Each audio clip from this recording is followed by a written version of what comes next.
I've never been happier basketball-wise, and then ever since then, it's just been pure misery. Like, pure misery. What's going on, everyone? Welcome back to Getting Technical. Not sure what episode this is, but we are back to hoops. Nick, Let's go. First time on, I think, since we spoke. I think the last time you were on the pod was Mikal Bridges trade.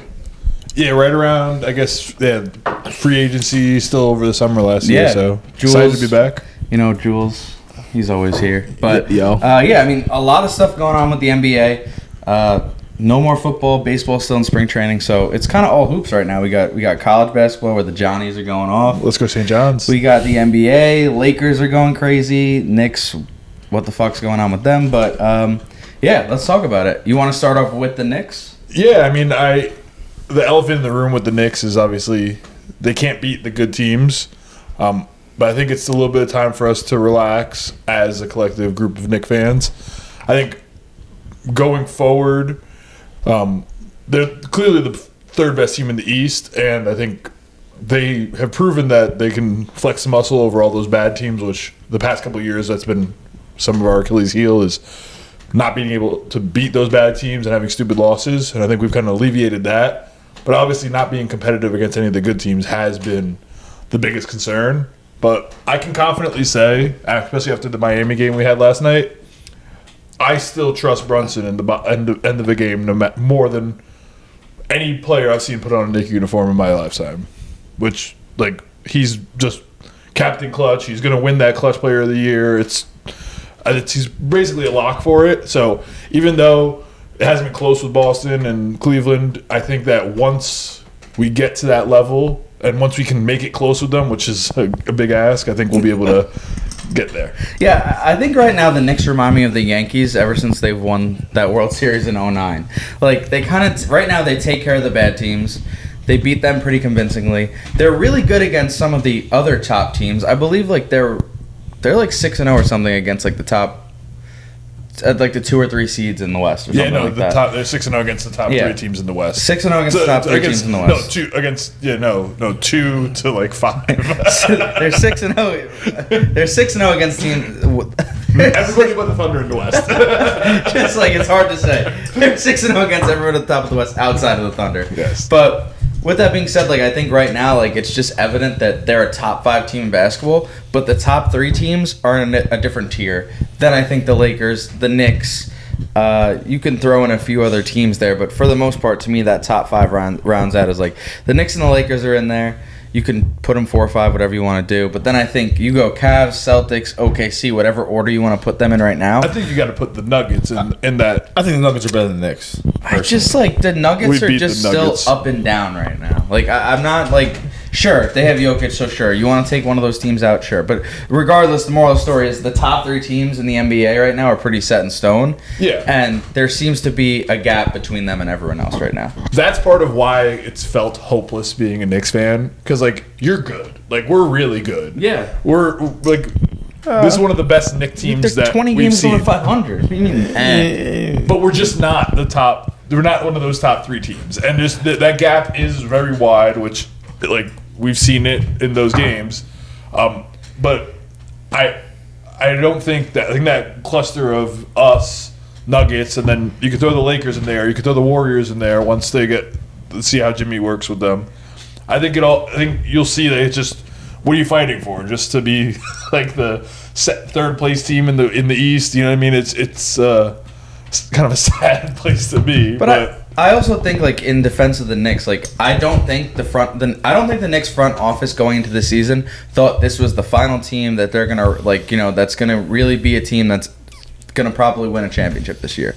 I think the Knicks got aggressive this offseason. They made a great trade to get Towns. They moved off of Randall. Dante, obviously, you didn't want to lose him, but you had to kind of sacrifice him in that trade. The Knicks won that trade. Yeah. And then they, put all their chips on the table to get Mikal Bridges, and that's where the biggest disappointment's been. Mikal Bridges and OG Anunoby. OG Anunoby's got the richest contract in Knicks history, and you gave away 5 first-round picks for Mikal Bridges. And at the end of the day, those 2 guys are not playing up to their standards. Or at least a guy making that much money and a guy you give up that many assets for, those guys have to be better. And that's where, like, the Knicks are a bad defensive team. And we knew Cat and we knew Brunson were not great defenders, but you thought OG and Mikal, those two of the best wing defenders in the league, could make up for that, and right now they haven't. And then outside of that, with the Knicks lineup before Mitch got back, they're small. Like, Cat, I think, is an undersized center. Josh Hart is playing power forward. He's 6'6". Obviously, he's one of the better rebounders, but, like, a lot of the deficiencies for them are, like, you kind of thought that some of their guys, like OG and Mikal, who they really invested in, would pick up that slack, and they haven't. And then on the offensive side of the ball, they've just been scared. Jules, you go. Yeah, but, like, I think we all knew, like, Mikal and OG were overpaid for. Like we knew that. Is Mikal Bridges worth a 5 first-round picks? No, he's not. But the Knicks had to do that to get him because he makes their team better. He does. Yeah. Same thing with OG. Like, his contract, what is he making, $40 million a year? He's not worth $40 million a year. Like, not a lot of people are. But you had to pay him to retain him for the defense to compete with the Celtics. So, like, I haven't watched many Knicks basketball games this year. Like, I don't know how they're playing. I think they can't be that bad. You know what I mean? Like, they can't be that bad. But, like, I don't know. Like, I guess, like, maybe you guys had higher expectations than what they really are. Cause I knew what Mikal Bridges was at the beginning of the year. Like, he's a great 3-and-D guy. Like, he can't be the number 2 on your team for like, definitely not. Like, maybe a good number 3, but, like, I'm assuming he's almost doing that, if not really meaning it. I don't know. I think I don't want to interrupt you, but quick, like, I think if you look at Mikal and OG's raw numbers and you're not watching the games, you're like, oh, they're doing, like, fine, they're doing what you'd expect them to do. It's the eye test. When you watch them, they don't look confident on offense. They look sketchy on defense, and that's where the issue is. Like, the Knicks need to, for the Knicks to legit compete with these top 3 teams in the NBA and be a true contender, these two have to be lockdown defenders. They have to be aggressive with the minimal opportunities they're going to get, because JB and Cat are going to get most of them. But that's where I think the biggest issue is for the Knicks right now. Yeah, and I like it's weird because the reason why the expectations were so high going into last year were simply because, coming out of last year, were simply because we were getting a full season of OG. Like, there were historical numbers last year with OG that the plus minus was just off the charts. Like, he was like one of the best one of the best, like, defensive players. Like, the plus minus and just everything just worked really well with him. With Mikal, like, the way I looked at it when we added him is, like, yes, like, that's just another person to take that Dante role. Even though Dante was on the team, I had a feeling that, like, the Mikal's minutes would kind of take away from Dante's minutes, and I figured that would be a nice wash. And then when you got Cat in the mix, then I'm thinking, oh, okay, like, that replaces Randall, who was out for the second half of the season and that playoff run. So, like, that's why the expectations were for us to be going down the garden, the what is it, the Valley of Heroes, just this next, like, in the summer, because I really thought that it could have been something special. Now, looking at it now, I think it's Cat. Like, I think Cat's the problem, and he's been so good. He's been so dominant offensively for us, but I can see what the issue in Minnesota was. I can see some of that, like, a lot of the deficiencies, because what I just mapped out for you, Brunson's the same, Hart's the same, OG, like, sometimes his like, effort does wane. He's the same. We just need Cat to be what Isaiah Hartenstein was, and Mikal to be what Dante DiVincenzo was, and that's the team that we had, and we were thinking hey, listen, if we get past Indiana, we might be able to do it. And the fact that, like, Cat is not really doing what the Isaiah Hartenstein thing was defensively specifically. Like, yes, he's giving us the buckets offensively, but I think part of it is a vibe with Cat, where that's where the defensive struggles really come from. I just think also it's coaching. Like, I think from what I've seen, I don't feel as if the defensive scheme has changed at all with Tibbs. Never. And this is a new team. Like, you have different personnel. What worked with your last team isn't going to work with this team. And clearly what they're doing defensively isn't working. And you could see, if you look, we'll talk about the Lakers later, but JJ Redick has shifted everything about the Lakers. They're way more prepared for all these games. They're playing one of the top defensive teams in the league right now. Yeah. And if you look at their roster, you'd be like, wait, they got LeBron in year They don't have 41. They have Jackson Hayes. Have Jackson Hayes. They have Luka, who we know doesn't play good defense. And Austin Reeves is like an okay defender, but he's not, average. he's no defensive stopper. He's a cone. Exactly. Wait, all of a sudden you look at that and you're like, wait, Dorian Finney-Smith is making, and Rui Hachimura are making this team a top 5 defensive team in basketball. It doesn't make any sense, but the coaching has to come into it. So I agree with that, but at the same time, like it's part of like Tibbs, like that's Tibbs' bag. Tibbs' bag is let me spam the same thing over and over again and see if it works. And to his credit, like he's been like the past couple games, specifically Miami and Memphis, he's messed with the rotation a little bit. Having Mitch back is going to be a big help. I think Mitch is like almost like the quarterback on defense for us. So I think that's going to be a big help when it comes to like just how the Knicks are going to look defensively and how the drop coverage thing was going to look just in general. Yeah. But like I do think that like the Lakers had to adjust on the fly. Like you had to make those changes because you literally changed the cornerstone of your defensive your defense by trading Anthony Davis away. Yeah. And like so like you needed to make those adjustments. A lot of these teams I'm convinced that like Tibbs wants to keep it close to the vest because he doesn't want to know he doesn't want those teams in the playoffs to know what we're going to throw at it or throw at them. I'm just so it's the double teaming that just triggers me at this point. What the doubling? Like I just hate this. They give up so many open threes. Like, it's the drop coverage. It's so dumb. Yeah, it's so bad. But it's because like Tibbs like you don't have like the scrambling to get to for the next guy to get over it just isn't there as much. Like you swing like when the ball moves faster than the players. It's just the problem with drop coverage. You're going to give up those threes, and it's like, not worth it. When we see us play Boston and Cleveland, they just light it up from three, and because these guys are too good to leave them wide open. But then the Knicks just don't respond, and they just with their tail between their legs. And I think listen to I give Cat credit with some shit when it comes to the defense, but on the offense, a dude like Mikal, who I thought he was going to cook, I thought he was going to at least give me what Dante gave me, but I can't bank on him to do that now. Like it's sad to say like almost like would you trade like 2023 Dante for Mikal and like kind of yeah like it maybe the defensive numbers only are not thing there. Is like Dante kind of came on later in the season, so I guess you kind of got to give Mikal the benefit of the doubt until the end of the season. But we'll see what happens in the playoffs. Off the Knicks, I had something that I wanted to bring up to you guys because I just like let me look this up real quick. NBA. I saw Spencer Dinwiddie on your phone. No, most improved players. I should have had this up, but I forgot that. I want to just see who won it last year. Lauri Markkanen?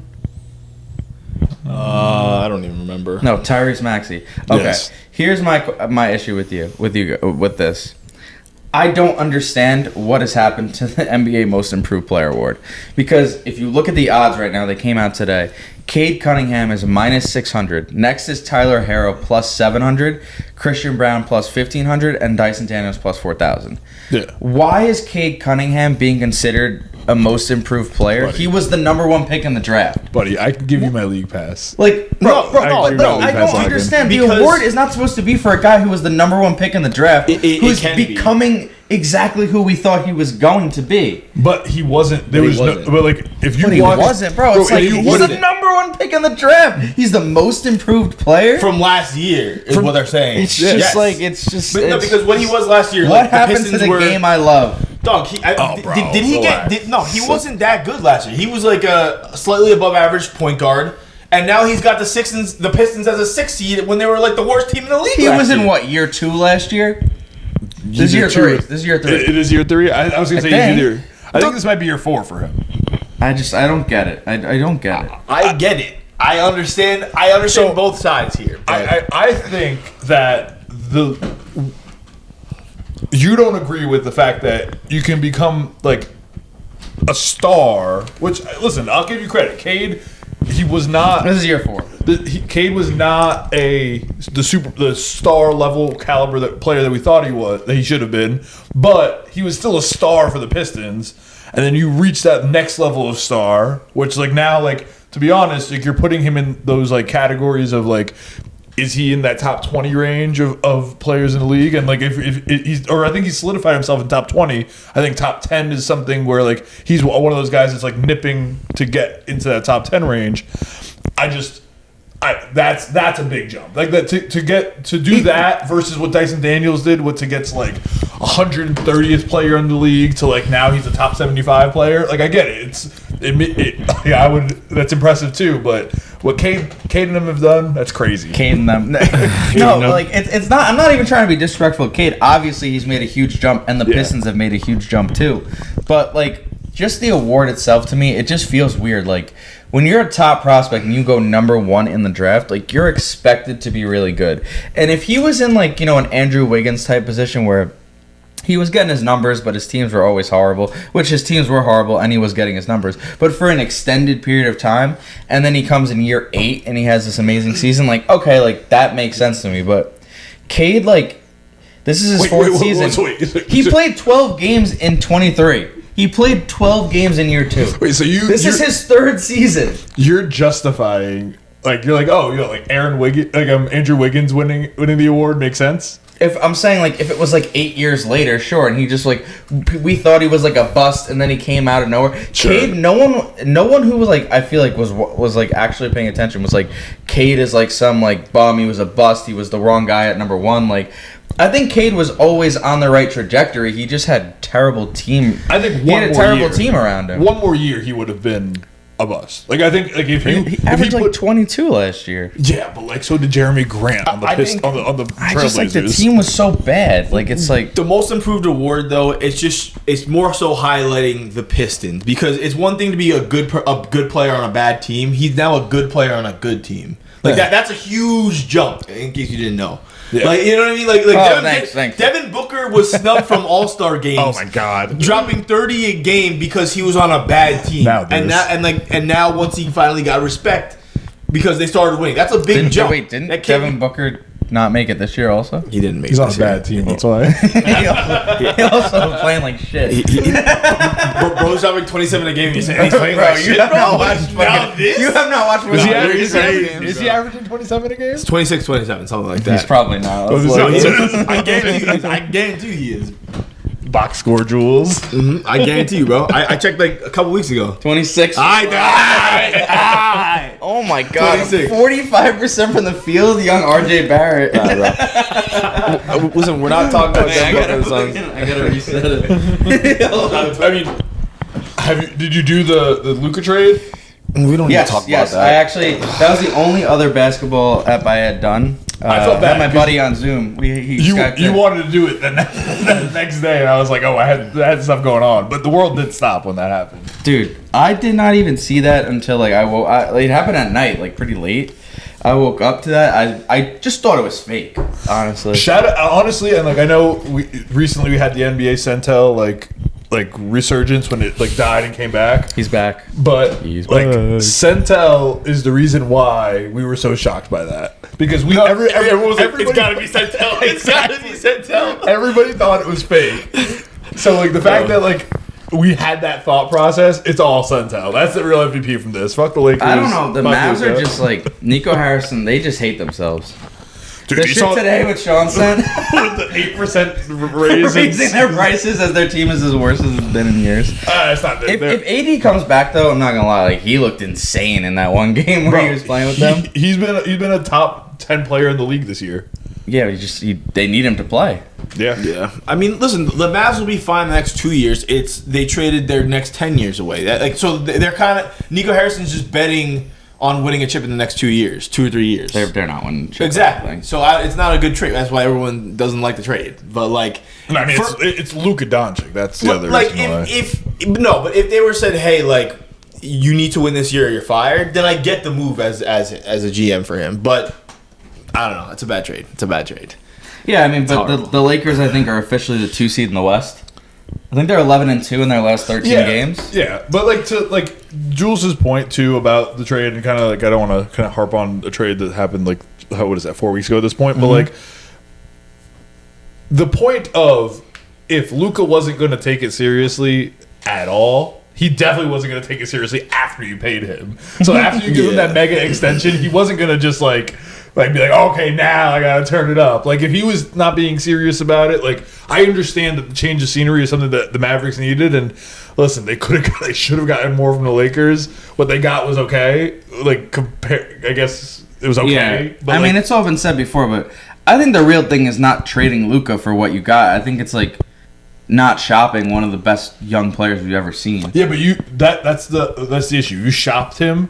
Like, we saw the outrage from Mavericks fans. Like, but they were going to do it anyway. Shopping him, like, you would just. You could have made a few tickets. calls at least, and apparently, there was reports that said that they made the call to the Bucks and the Timberwolves, but then Bill Simmons was saying that wasn't true today. Yeah, I don't think it's. I think it was really just an isolated. I think it really was an isolated incident. And I think Pelinka did. It's classic kind of Laker luck, bro. It's just bullshit. Bro, they're the luckiest franchise ever. Bullshit.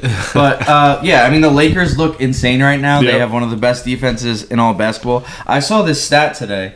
Not really a stat. I saw this graphic today on Hoop Central. It was comparing LeBron's MVP season from 2012-2013 season with the Heat to him since he turned 40 years old. He's averaging 26.5 points. In his MVP season, he averaged 26.8. He's shooting 4% better from the field. He's shooting 8% better from three. He's averaging more rebounds, and he's averaging more assists. Yeah, I mean, obviously, the league is in a different place. The game is much different now, but it's still insane for how old he is. Like, no one has ever done this before. Yeah, but let's not do that. Like, LeBron was he was part of the Lakers' defensive problem before Luka got here. Now, listen, he turned it up. You're right, but he's also been great recently. Credit to my glorious King Braun, but you're not let go. Yeah, you're not gonna it's not. We're not talking like Miami Heat, Braun. This is not. No, but it's still it isn't Miami Heat, Braun. Obviously, it's different. Like, it's completely different. But I think the thing that really stands out here is what he's been able to do at year 40. Like, yeah, exactly. It's insane how he's still doing this. I mean, we're like 20. We're late 20s. I go play basketball at the park. I can't. My knees are killing me when I walk down the stairs the next day. Obviously, a lot different. But this dude is 40 years old. Has played. I think he's played over 1,000 games. Oh, well over 1,000. I think there was a stat, something about 1,000 games with him. Maybe he's done something 1,000 times. Yeah, I don't know what it was. But no, he's nuts. Do you guys think the Lakers are legit title contenders? Yes. The reason I say that is because the West is really not that strong. I don't think the top-heavy basketball is really strong this year. I think you have to worry about the Thunder, of course. That's the biggest worry. But other than that, like the last time the Lakers played the Nuggets, they won convincingly. I think they can do that 4 times out of 7 games against the Nuggets. They also lost 8 straight in the playoffs. Yeah. So them the past 2 years prior. But I'm talking they did about get the most gentleman's recent sweep this year, right? I'm talking about the most recent game. They looked really good. JJ Redick didn't sleep for 2 days before that game, apparently. I think they're going to come in with a plan. They can beat the Nuggets, and then you just have to worry about the Thunder. You're back in the finals. Yeah. They are contenders. Now, if you were to put them in the East with the Cavs and the Celtics, we'd be having a different conversation. I don't think so. So I think that the simple answer is Luka Doncic. If you have and the same reason why I can't count out even the Bucks or even the Nuggets. If you have that dude one of those dudes, let's see what happens. I'm not gonna count out the Lakers not making it to the finals and OKC you know what I mean, proving that they're too young in a way.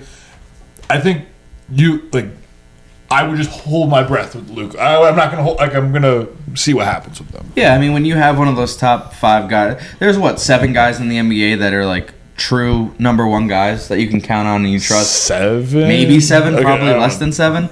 But Luka is one of those guys, and LeBron kind of by default was one of those guys. Obviously, he's older. He's not the same guy that he was in that, in his old MVP seasons, but he's still really damn good, and he knows what he's doing, and he's been there before, more than anyone has ever been there. So that experience factor, obviously the Nuggets have experience; they won a title, but OKC, they're a young team. Obviously they're really, really, really good, but the Lakers have kind of had their number also.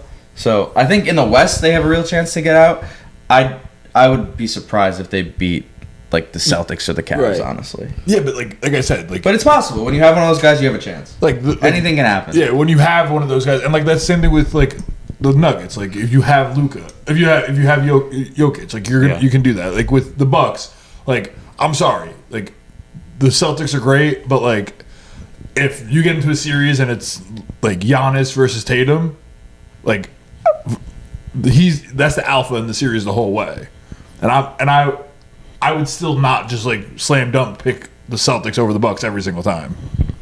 I'm taking the Celtics on the Bucks every single time. I mean, no, because the thing with Giannis is, as good as he is in a playoff series, he's so stoppable. If you just don't let him drive to the basket, make him shoot. Make him shoot. I don't think it's not that easy. It's easier than you're letting on to be. Oh, yeah, He's had his struggles outside of that one run. The Suns did it, right? The Suns stopped them. Okay, but all right. Relax now. Relax. That was the last time the Suns were relevant, man. 21.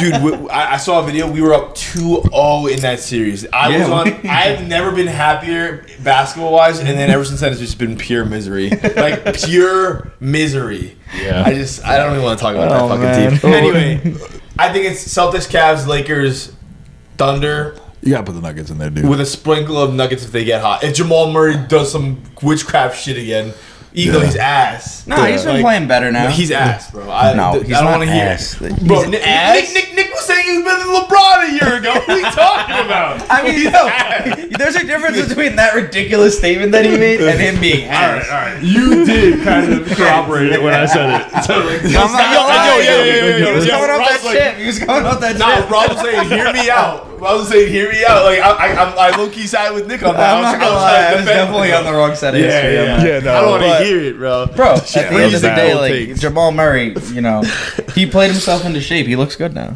I haven't watched a single game, so I don't know. But yeah, listen, I don't trust Jamal Murray as a number 2 option. I'm just gonna put that out there. He's still, by the way, he's still never made an All-Star game. Let me also put that out there. Fucking bum. Oh my god, bro. We talk Laker. Oh, do you want to do Suns Sixers? No, yeah. Actually, Well, I wanna do this is such a games. good. This is such a good topic. What do you guys think is the worst position to be in right now?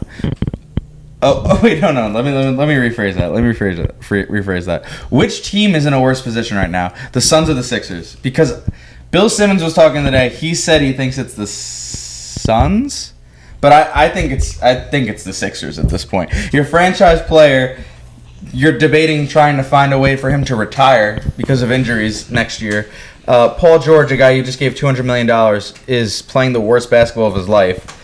You have Tyrese Maxey, but outside of that, you have a few other like decent role players. Unless you're like putting all your stock into Quentin Grimes, who had a 44-point game the other night and outdueled Steph Curry. But at least the Suns, like KD, I don't think he's gonna draw much like this offseason. He's in year 19, or he's going into year 19. But you still have Devin Booker, who I think is one of the. Why isn't he doing anything? He's one of the best assets in basketball. Kevin Durant, listen.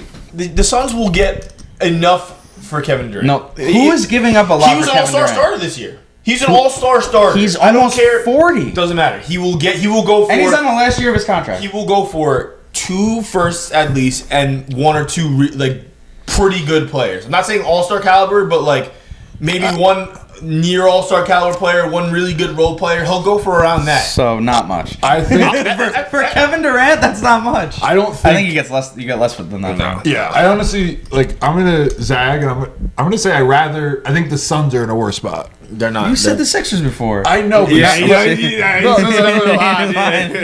He wants to be on Bill Simmons' side. But I do think the Sun. It is rough with the Suns because, and the wild card is Ishbia. I don't know what he's going to do. He already decided to think it was a good idea to do Bradley Beal. like what else does he have in his bag? Bradley Beal and Nurkic. The last 2 Infinity Stones. No, but Bradley Beal. I'm pretty kill sure the season. Bradley Beal isn't tied to us for too much long. Maybe 1 more year. Maybe. I think the contract has at least 2 more years on it. Yeah, I'm pretty sure 2 more. I'm sure I think there's he's ways got to next get out year of and it. then a player option. And if I was a gambling man, he's going to opt in. All right, let's. Well, let's not forget one more Let's thing pull about it the up. Sixers. If the Sixers don't get a top 6 pick this year, it goes to OKC. If they get the 7th pick in the draft, it goes to the Thunder. Jeez. We're going to win 60-plus games. That's nuts. That's where things can get really dark for the Sixers. if they tank out this season and they get, a top 5 pick in a really good draft, or at least it looks like it will be, then you're like, okay, like, we have Tyrese Maxey. He's our cornerstone. We've got some young guys that we like. Obviously, Embiid is a disaster, but we'll see what happens. Things could change, right? Like the Sixers, you're right. The Sixers could have Embiid come back fully healthy next year and be awesome. They could get a top 5 pick this year. Like, Paul George could have a bounce back year. Like, things could go well for them. The Suns, you're kind of right. Is like, I think worst case, Suns, it's worse. But like, unless things go really well, I think I'd rather be in the Suns' position. Yeah. But then again, they don't have their picks either, so I think I maybe am changing my mind. No, they got some picks back. They have like they traded a first round pick for like 3 second round picks. Like they have some picks. They got people to work second round picks. They got stuff to work with. But also, I just looked up. Bradley Beal is only tied to the Suns for not just the next one more year. And then so 2 more years after this. 2 more. No, 1 more year. 2. 1 more year. Player option. Exactly, and he's not gonna opt into the player option. Buddy, he's not opting into the player option, bro. That might be the coldest take in the history of basketball. He's gone, bro. He's not gonna opt. He's opting into that before it even comes. They're gonna be like, yo, he's gonna be like, yeah, I'm good. Here, take my signature. Like, he's gone, bro. But how much is that contract for the player option? It's like $50+ million. I think it's almost 60. He's opting in as quick as humanly possible. Yeah. Wait, he's gonna get a better deal? Yo, I'm about to just that's gonna be like the opening clip of this podcast. Oh my god! Yeah, the opening clip is gonna be Bradley Beal's not opting into the player option. Oh my gosh! Anyway, that is one of the worst takes ever. No, but I think the Suns can. As a hopeful Suns fan, the Suns they can bounce back from this. They can bounce back from this. In a year or two. But that's what my take is why it's so dangerous, because like you can talk yourself into Devin Booker, you can talk yourself into if Bradley Beal opts out and then bang, and like the Suns you're gonna sign somebody who you shouldn't sign. The Suns are gonna find a way to trade for Jordan Poole this summer. Oh, that's exactly the move. No, fuck that. Jordan's exactly what they're gonna do. And then they get Kuzma from the Bucks. They bring back that duo. It's just gonna be like, all right. We have 2 dynamic guards. It's Devin Booker, Jordan Poole. Devin Booker and Jordan Poole will lead the worst defensive backcourt. Instagram models in Phoenix are gonna be in danger. All I'm saying is Joel Embiid and Paul George are stealing from the Sixers. You're not wrong. They're stealing. They're probably making like 90 mil combined, maybe probably more. Maybe more. Probably more. Yeah. To do what? Go win 20 games in a year? Like, bro. They're in a worse spot. I think they're in a horrible spot. Yeah, no, but they're closer to the bottom. That's the refreshing thing about the Sixers. There's a bottom that you can see. I don't know what the bottom is with the Suns. We could go into the Devin Booker Jordan Poole combo. We could go to a Devin Booker Lauri Marketing combo. We're getting out here. Let's just do the fucking player thing. Wait, one more thing. Let's just talk. We got like 4 minutes until I reset it, and then we'll do the games. All right. Warriors, legit chance or no? I think so. I mean, with Jimmy Butler, I think it's a very you got to take them seriously. And I know you can't stand Jimmy Butler, and as a Knicks fan, I can't stand him either. But you just have to credit the fact that when it gets down to it, you don't want to see that guy on the other side of the court. And with him, with Steph Curry and Draymond Green, I think it's I can't stand Draymond. I'm actually looking forward to Cat dropping 40 on Draymond tomorrow.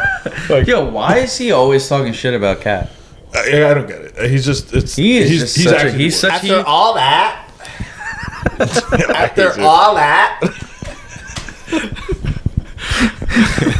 I was not ready for Jules to go out with the Cat impersonation.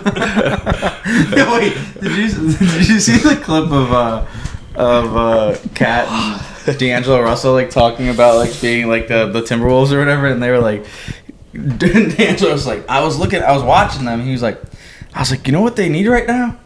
Cat. And then all of a sudden he goes, and they need a guy like me too. And then the whole comment section was bro tried to throw himself in there. He tried to throw himself in with Cat. Bro, D'Lo sucks. I feel bad for him. He's got swag, but he can't ball. You feel bad for him? Yeah, I feel bad for him, bro. Yeah, I mean, I don't know. I think the Warriors could win. I hope they don't, though. Actually, I don't think the Warriors could win a championship. I think they're, like, pretty good, but... I think Steph Curry still is that dude. But, like, Steph's been, like, really good recently. Obviously, you know, probably credit that to playing with someone like Jimmy Butler. Yeah. Because he was really missing that. No, but, like even their young players, like Pods has come on strong lately. He's, like, he had a terrible beginning of the year, and now he's kind of come around on it. I think even Kuminga's kind of, like, without the trade rumors, he's kind of coming back. I could see an avenue where they make a decent playoff run, and like I said, they have the characters to do it. Like if you have those guys on your team, if you have Steph Curry and you have a guy who's like Jimmy Butler, who's just going to be relentless, I think like the avenue to make a run is there. It's just like for like a team like any other team in the West besides them, I don't know. Yeah, Agree. All right.